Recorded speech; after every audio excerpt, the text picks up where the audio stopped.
A maneira usual de desenvolver um grande aplicativo de computador envolve uma grande equipe de pessoas trabalhando em estreita coordenação. Na maioria das vezes, isso funciona surpreendentemente bem, mas tem seus problemas.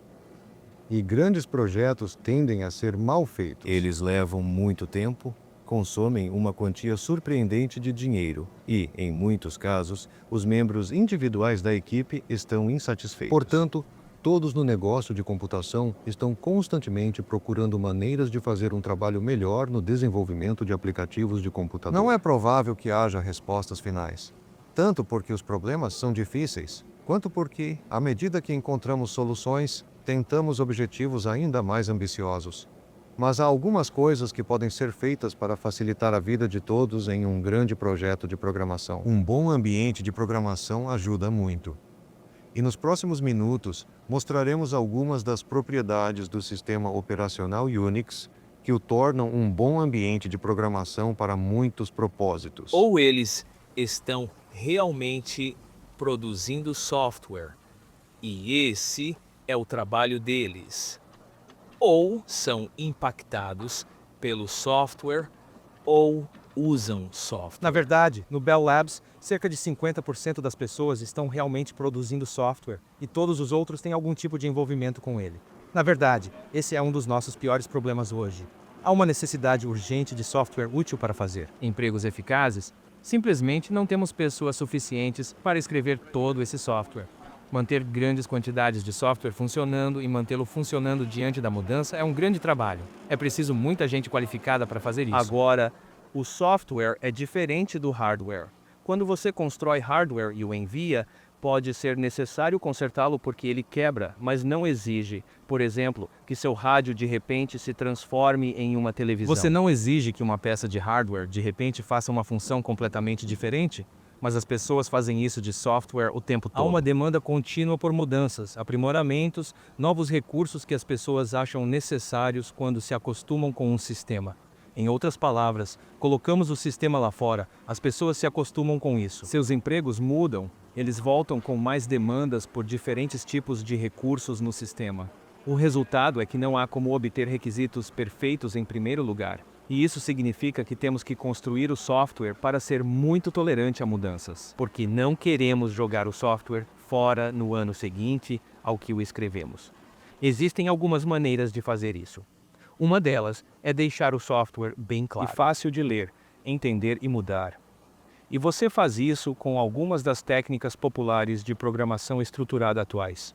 Outra maneira é escrever muitos pequenos módulos de código. Dessa forma, quando você tem uma mudança, talvez você jogue fora apenas alguns módulos pequenos ou faça alterações em alguns módulos, em vez de em milhares e milhares de linhas de código. O que devemos fazer no negócio de computação é tentar elevar o nível em que trabalhamos para que um programador possa escrever algumas linhas de código que se transformam em muitas instruções na máquina. Dessa forma, quando as alterações precisam ser feitas, basta alterar algumas linhas de código em vez de milhares e milhares delas. Nos meses míticos do homem, Fred Brooks estima que foram necessários 5.000 anos de esforço para produzir o sistema operacional para os computadores da série 360 da IBM. Claramente, ninguém vai fazer esse tipo de coisa com muita frequência.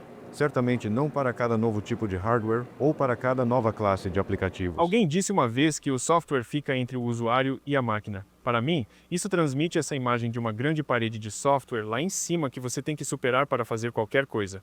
Certamente há um grão de verdade na observação. De qualquer maneira, se você parar para olhar, muitos sistemas operacionais parecem gastar uma fração substancial de seu tempo e esforço não em ajudá-lo, mas em impedi-lo, em dificultar seu trabalho, meio que fornecendo obstáculos a serem superados. Quando Ken Thompson e Dennis Ritchie começaram a construir o sistema Unix em 1969, eles encontraram uma estrutura que simplificou muitos aspectos das interações entre computadores e pessoas.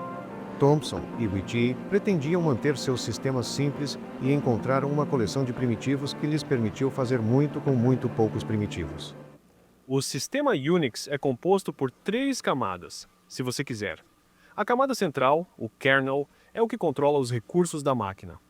Então, envolvido nisso, pelo menos conceitualmente, está algo chamado shell, que é a interface entre a maioria dos usuários e a parte do kernel.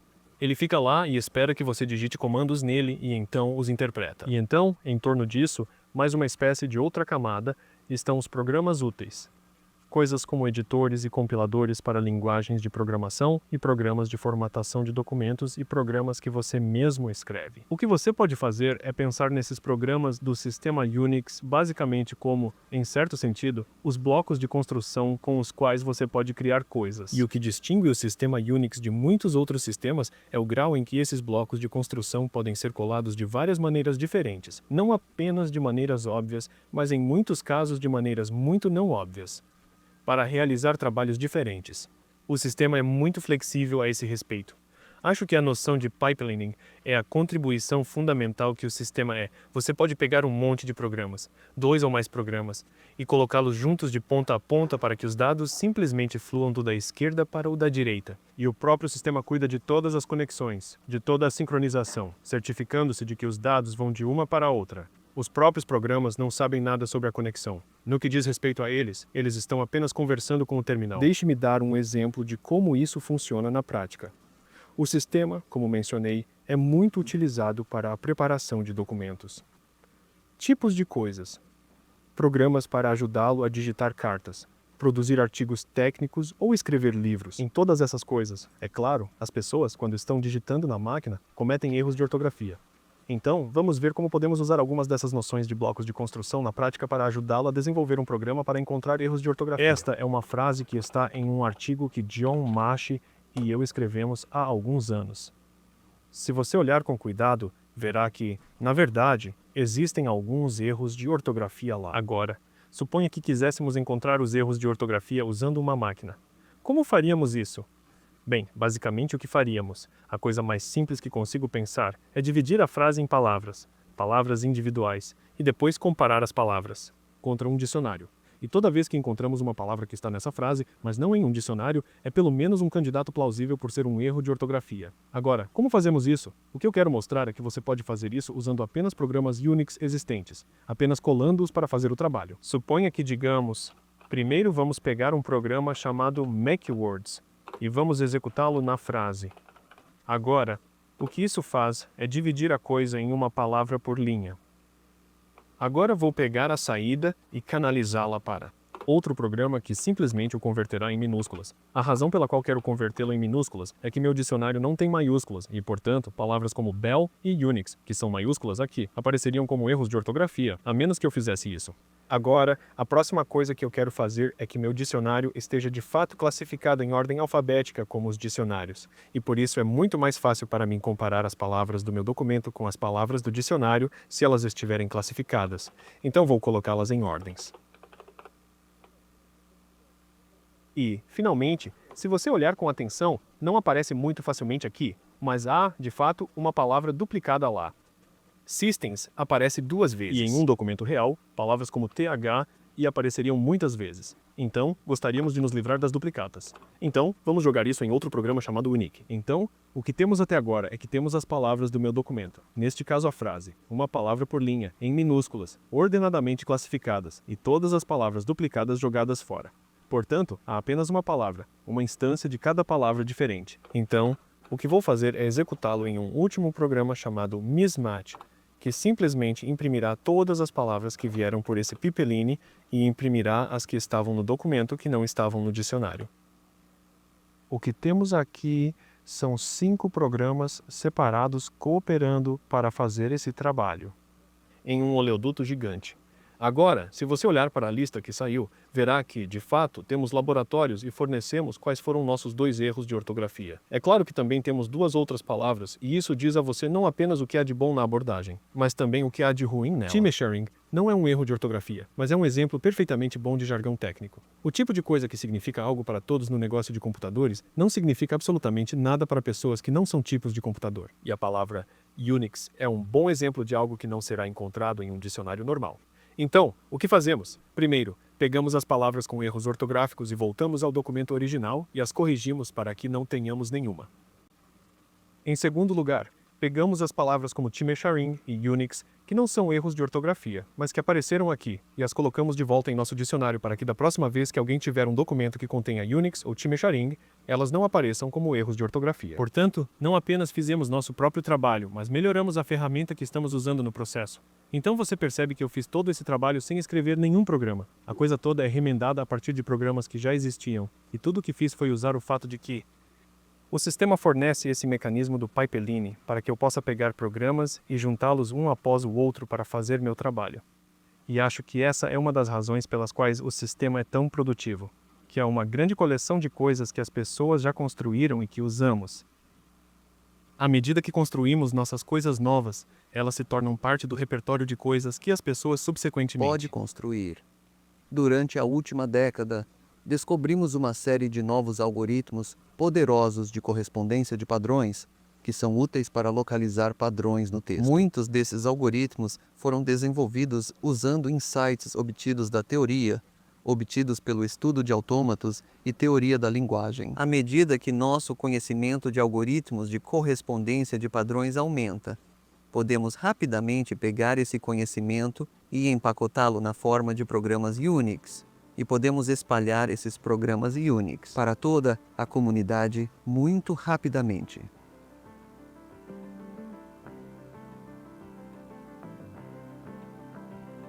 Os sistemas Unix têm muitos recursos que tornam mais fácil para o programador escrever programas. Isso inclui arquivos sem formato, a estrutura hierárquica de diretórios, A capacidade de canalizar a saída de um comando como a entrada de outro. Independente do dispositivo, todas essas coisas tornam a programação consideravelmente mais fácil do que na maioria dos outros sistemas. O coração do sistema é realmente o sistema de arquivos, a capacidade de armazenar informações por longos períodos de tempo. E uma das razões pelas quais o sistema funciona tão bem é que o sistema de arquivos é bem projetado. E em muitos sistemas, você precisa dizer muito sobre um arquivo antes de poder fazer qualquer coisa com ele. Você tem que dizer onde está e quão grande é e que tipo de informação estará nele. Todos os tipos de coisas que são basicamente. Aqui, você não precisa fazer nada disso. Um arquivo é tão grande quanto é. Não importa onde esteja, desde que você saiba como se chama. Você basicamente não precisa pensar em nenhuma dessas complexidades que você tem em outros sistemas. Quando você quer informações em um arquivo, você as coloca lá. Quando você o quer de volta, você o lança novamente e não precisa pensar no tamanho, ou no número de registros, ou no número de campos, ou em qualquer coisa assim, a menos que seja realmente pertinente ao seu programa. Para a maioria dos propósitos, é totalmente irrelevante. Um arquivo é simplesmente uma sequência de bits. Seu principal atributo é o tamanho. Por outro lado, em sistemas mais convencionais, o arquivo tem cerca de uma dúzia de atributos. Para especificar ou criar um arquivo, são necessárias quantidades infinitas de bate-papo. Se você quiser um arquivo de sistema Unix, basta solicitar um arquivo e usá-lo de forma intercambiável onde quiser um arquivo. O sistema Unix consiste em uma hierarquia de diretórios. Um diretório é simplesmente um arquivo que contém os nomes de outros diretórios ou arquivos. E essa coisa toda continua recursivamente. Quando você faz login em um sistema Unix, normalmente está sentado em um local chamado de diretório inicial ou diretório do usuário. E posso dizer pwd, o que significa imprimir o nome do meu diretório de trabalho e ele me dirá onde estou. Diz no momento que estou no usuário bwk. É aí que eu começo quando entro no no, posso subir um nível nisso, posso mudar para o nível py e, agora, se eu imprimir meu diretório de trabalho, estarei no /user. E eu posso subir mais um nível até a raiz de todo o sistema de arquivos. Deixe-me voltar para BWK e posso listar os arquivos que tenho nesse diretório. E eu encontro lá, entre outras coisas, um diretório chamado TV. E posso listar os arquivos que estão lá e encontrarei, entre outras coisas, a frase que imprimimos no programa de localização de erros de ortografia. Então, como você pode ver, a hierarquia do sistema de arquivos possibilita que os usuários organizem as informações em seu agrupamento natural e subam ou desçam e encontrem as coisas de forma rápida e fácil. O sistema Unix. A interface para a maioria das pessoas é através de um programa chamado Shell ou interpretador de comandos. Basicamente, é simplesmente um programa que observa o que você digita e o trata como solicitações para executar programas específicos. Agora não há nada de mágico sobre executando programas. Os programas que você executa são, na verdade, apenas os nomes dos arquivos no sistema de arquivos. O shell pesquisa no sistema de arquivos de uma maneira particular para encontrar um arquivo cujo nome é o nome do programa que você acha que está executando, e ele o executa. E, de fato, não é possível para você, como usuário, apenas executando um programa, dizer como esse programa específico foi implementado. Por exemplo, pode ter sido escrito em uma linguagem como Fortran ou C, ou pode ter sido escrito como algo como o programa de feitiços sobre o qual falamos anteriormente, que é uma combinação de outros programas juntos, com pips ou alguma coisa semelhante, e tudo colocado em um único arquivo como uma sequência de shell ou sequência de comandos. O que Brian fez anteriormente foi digitar todos os comandos, os 5 nomes de programas, para seu verificador ortográfico em uma linha usando os recursos do pipeline. Agora isso é bom, exceto que você pode querer verificar os documentos, muitas vezes, e você não quer ter que digitar essa longa sequência de comandos. Então, é possível colocar todos esses comandos em um arquivo e dizer ao shell, quando eu digito o nome desse arquivo, eu quero que você execute os comandos que estão dentro desse arquivo. Deixe-me mostrar um exemplo disso. Temos um programa chamado Spline, que se encaixa em curvas a um conjunto de pontos de dados. E eu tenho um conjunto de 5 pontos de dados que veremos como é a curva. Eu vou passar por Spline, um programa que transforma isso em gráficos chamado Graph. E vou executá-lo por meio de um programa especial que transforma a linguagem gráfica em algo específico para este terminal. Eu só preciso digitar plot e data, porque dentro do gráfico do arquivo está a sequência de comandos. E aqui está o resultado da plotagem desses 5 pontos de dados neste terminal específico. A capacidade de colocar comandos em arquivos, e você só precisa digitar o nome do arquivo para executar esses comandos. Isso torna o negócio de computação muito mais fácil. Muitas vezes você está fazendo coisas que são repetitivas e você não quer ter que digitar longas listas de coisas. Isso torna nossa vida muito mais fácil e nos permite adaptar nosso ambiente para a maneira como queremos trabalhar. Outra característica interessante do ambiente de programação Unix é o conceito de redirecionamento de entrada-saída.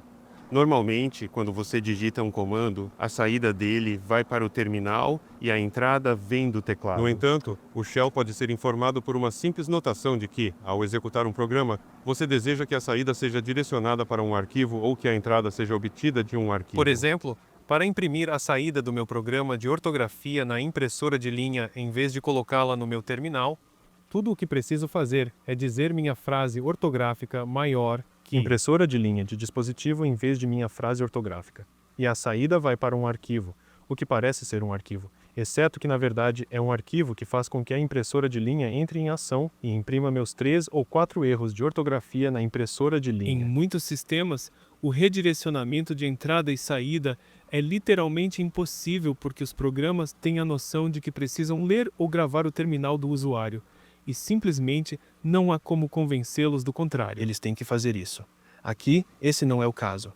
Aqui, qualquer programa pode ter sua entrada ou saída redirecionada, porque o redirecionamento de entrada e saída é tratado não pelo programa individual, mas pelo shell. E dessa forma se aplica a todos os programas, sem qualquer exceção.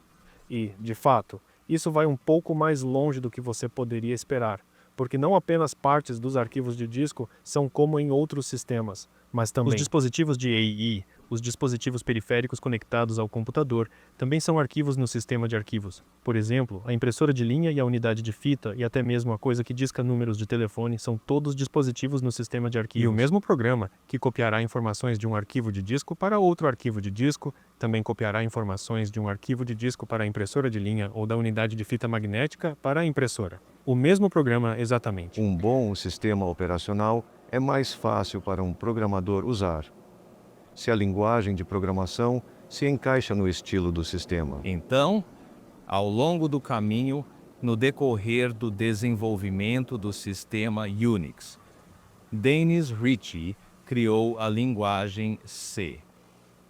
Muitas das construções de programação modernas nele. O que é muito importante sobre isso é que ele permite que você evite os detalhes da máquina quando quiser, mas quando precisar, e às vezes quando estiver escrevendo um sistema operacional, você realmente precisa. Você pode obter os detalhes da máquina e controlar tudo, mas não é forçado a fazer isso.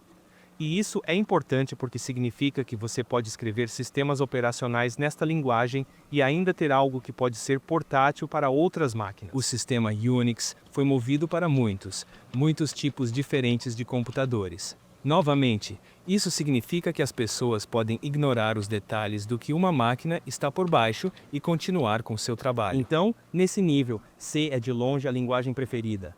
No próximo nível, a linguagem de programação Shell é muito popular.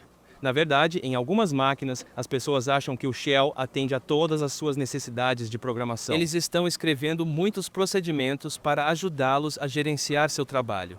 Eles nem precisam ir para uma linguagem no nível de C.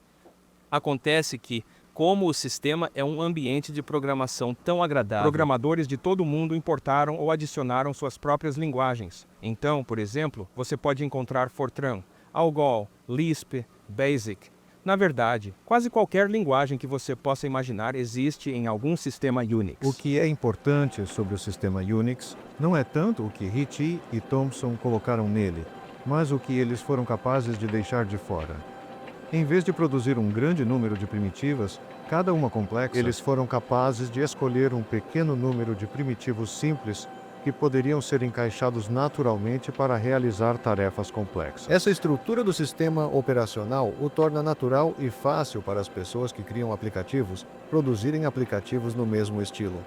Por exemplo, à medida que a escala de integração de circuitos de silício fica cada vez maior, achamos necessário ter auxílios de design cada vez mais sofisticados para ajudar as pessoas a criar circuitos integrados em larga escala. Nossos auxílios de projeto existentes são avançados e eficazes, mas os avanços no VLC criam a necessidade de ferramentas ainda melhores. Em vez de produzir essas ferramentas na forma de um programa gigantesco projetado para fazer tudo, as pessoas aqui têm produzido pequenos pacotes, cada um projetado para fazer alguma função individual que é útil no projeto de circuitos integrados. Em seguida, esses pacotes individuais podem ser combinados usando procedimentos de Shell para projetar uma parte de um circuito ou um circuito, e as partes de um circuito podem ser combinadas para formar um circuito inteiro. Steve Johnson é uma das pessoas que esteve envolvida neste esforço.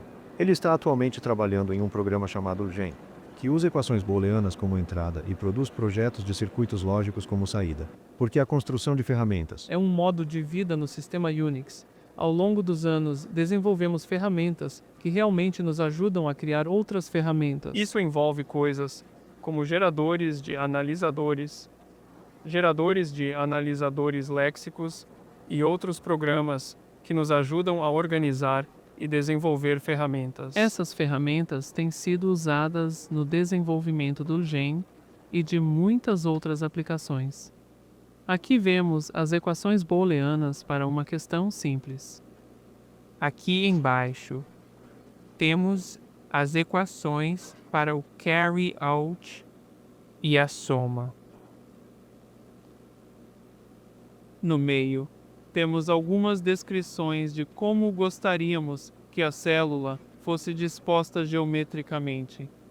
Você vê que gostaríamos que as duas entradas no lado esquerdo, o transporte na parte inferior, o carry out na parte superior e a saída no lado direito. As equações de entrada primeiro precisam ser processadas para que possam ser mais facilmente representadas em silício. Esse processo é muito semelhante ao reconhecimento de subexpressões comuns na entrada de um compilador. A linguagem de entrada, as equações booleanas, são lidas e processadas por um programa chamado IAC, que foi originalmente desenvolvido para nos ajudar a construir compiladores, mas na verdade também foi usado em um grande número de programas aplicativos.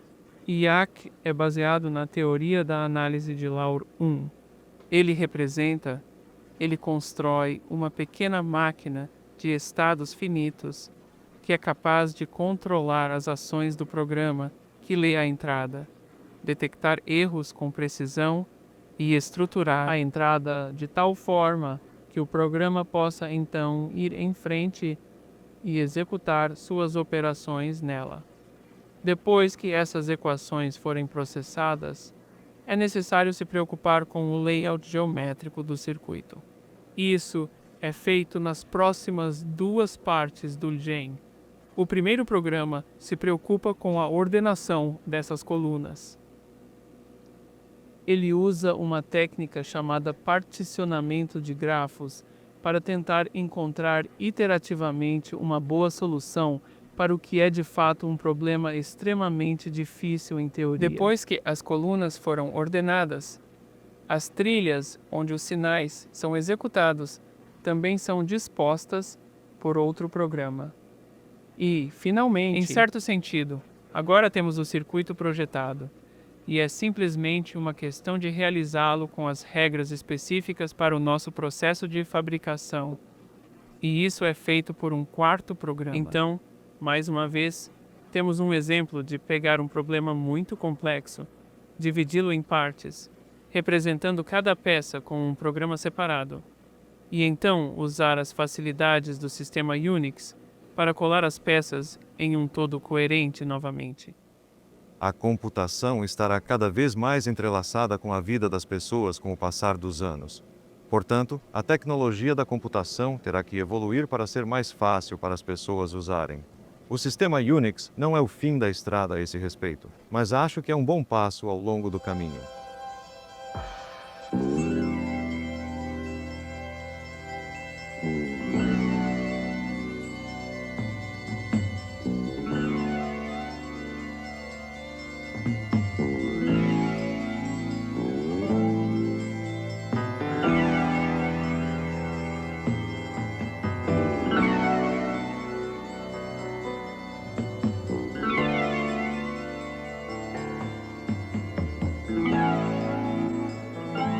Obrigado.